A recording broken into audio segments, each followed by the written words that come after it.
নমস্কার দর্শক বন্ধুরা, আপনাদের সকলকে জানাই এই চ্যানেলে অনেক অনেক সুস্বাগতম।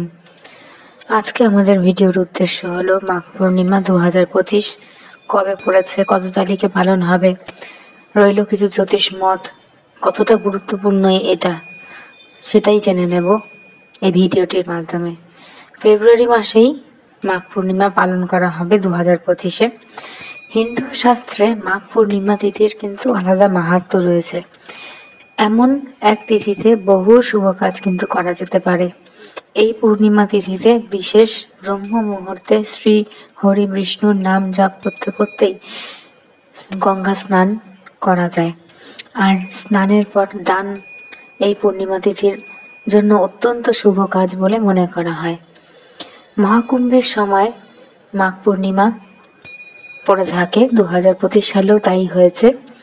তবে এটির বিশেষ মাহাত্ম্য এই কারণেই, কারণ 144 বছর পর মহাকুম্ভের পূর্ণ তিথির মাঝে পড়েছে এই মাঘ পূর্ণিমা। এই মাঘ পূর্ণিমায় স্নান এবং দানের কিন্তু মাহাত্ম্য রয়েছে।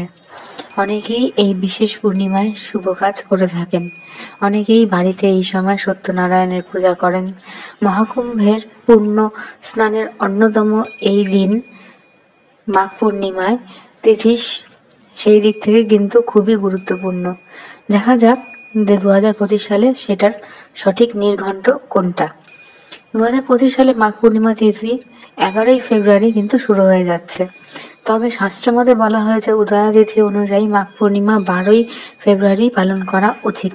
11ই ফেব্রুয়ারি 2025 পড়েছে মঙ্গলবার। সেদিন সন্ধ্যা 6:55 থেকে কিন্তু এই তিথি শুরু হয়ে যাচ্ছে। আর এই তিথি শেষ হবে 12ই ফেব্রুয়ারি 2025 বুধবার।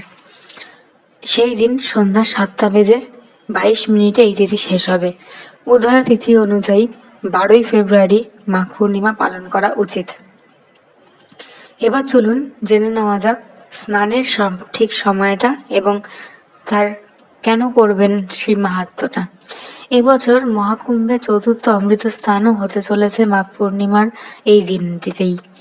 অমৃত স্নান গ্রহণের শুভ সময় হলো 12ই ফেব্রুয়ারি ভোর 5:19 থেকে শুরু হবে এবং ভোর 6:10 পর্যন্ত আপনারা সেটা করতে পারবেন। এই সময় গঙ্গা স্নান করে ভগবান বিষ্ণু বা ভগবান ভোলানাথের আরাধনা করলে আপনার জীবন সুখ সমৃদ্ধিতে ভরে যাবে, এই বিশ্বাস করা হয়। এর সাথে বিজয় মুহূর্ত হবে দুপুর 2:27 থেকে 3:11 পর্যন্ত। তো আজকের ভিডিও কিন্তু এতটুকুই। যদি ভালো লাগে তাহলে অবশ্যই লাইক করবেন, কমেন্ট করবেন, সাবস্ক্রাইব করবেন, পরবর্তী ভিডিওতে পাশে থাকবেন।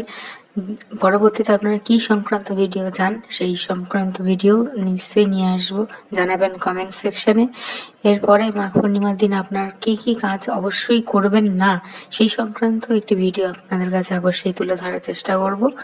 সঙ্গে থাকুন।